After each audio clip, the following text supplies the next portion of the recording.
Indian Institute of Excellence.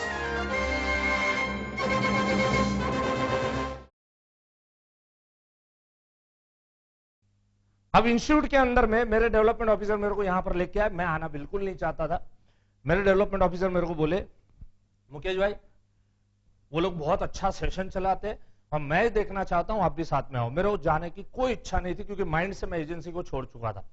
मैंने कहा sir मुझे ये बताओ आप मुझे क्यों लेके जाना चाहते हो, क्योंकि 11 महीने में 5 बीमे किए, आपके टीम में सबसे लास्ट नंबर पे मैं रहूंगा, आप मुझे क्यों लेके जाना चाहते हो? लेके ही जाना है तो आपके टॉप के एजेंट को लेके जाओ ताकि वो और अच्छा काम कर पाए।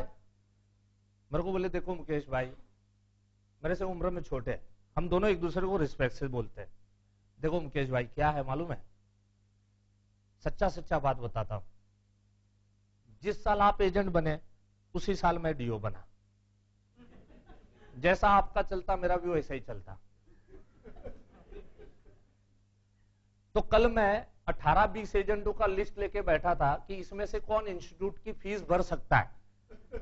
तो आपका नाम आया तो मुझे लगा कि ये ही एक आदमी है पूरे लिस्ट में से जो इंस्टीट्यूट की फीस को अफोर्ड कर सकता है। अब 2% के आदमी को कोई इतनी इज्जत दे तो ना बोलने की हिम्मत नहीं हुई। बोला सर चलो आ जाता हूं। मैं कोर्स में आके बैठा, दोस्तों कंप्लीटली माइंड ब्लॉक करके मैं बैठा था कंप्लीटली, क्योंकि ये लाइन को हेट कर रहा था। 1.5-2 साल के अंदर में मैं छोड़ चुका था, मेंटली सोच रहा था कि ये अपना काम नहीं है, this is not my cup of T.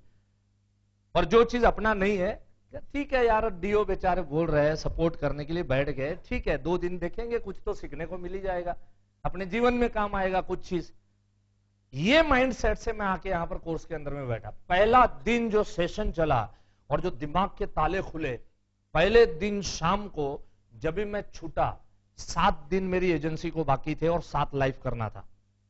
और मैं समझ चुका था कि ये एजेंसी मेरी जिंदगी बना सकती है, जो मेरे सारे सपने ये एजेंसी पूरी कर सकती है। उस रात को शाम को कुछ असाइनमेंट दिया जाता है, जिन्होंने बेसिक किया उनको पता है। उस 5 घंटे के अंदर मैं 7 पॉलिसी बेच के मैं मेरे डेवलपमेंट ऑफिसर साहब के घर पे 11:30 से 11:45 बजे डोरबेल बजाया। उन्होंने आधी रात को दरवाजा खोला, पसीने से लथपथ, हाथ में 7 प्रपोजल, नो डाउट छोटे छोटे पॉलिसीज थे, लेकिन मेरे को जान बचानी थी। 7 दिन बाकी थे और 7 प्रपोजल अगर नहीं डाले तो ये पूरी एजेंसी गई मेरे हाथ से। मुझे तब इतना नादान था कि मुझे ये भी नहीं पता था कि ये रीइंस्टेट हो सकती है।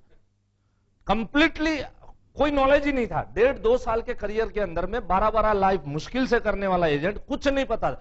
हाथ में ऐसे प्रपोजल फॉर्म, सर मेरी जिंदगी बचा लो सर।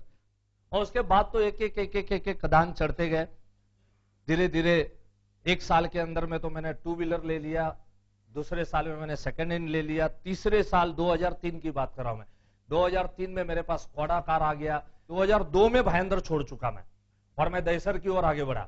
दहीसर में मैंने फ्लैट लिया। आज बहुत अच्छे अच्छे प्रॉपर्टीज है, बहुत। वो दहीसर वाली प्रॉपर्टी भी आज मेरी रखी हुई है, भाड़े से दिया हुआ है। आज कम से कम 7-8 मेरे फ्लैट है। सो सिंपल सी बात है, बहुत कमाया, बहुत अच्छा। कमाने के बाद फिर एक लेवल ऐसा आया कि चलो इस इंडस्ट्री ने अगर हमको इस लेवल के ऊपर पहुंचाया, तो जो नए बच्चे आ रहे हैं, जो नए लोग आ रहे हैं, जो पुराने हैं लेकिन जो हमारे जैसे तड़प रहे हैं, उनको अगर कोई राह दिखा रहा है तो ये संस्था दिखा रहा है। तो क्यों ना ये संस्था के साथ में जुड़ा जाए, क्यों ना अब ये काम किया जाए। तो आज अगर 180 सिटी में घूमते हैं, आज अगर इतना काम हम कर रहे हैं, तो आज एक ही पर्पस से कर रहे हैं, एक ही मकसद से कर रहे हैं कि जैसे हम भाईंदर से 3 करोड़ के फ्लैट में आए, वैसे आप लोग भी अगर कोई ऐसे इलाके में रहते हो तो एक अच्छे इलाके से अच्छे इलाके के अंदर में आओ, एक अच्छी लाइफस्टाइल जियो, अपने परिवार को खुशियां दो।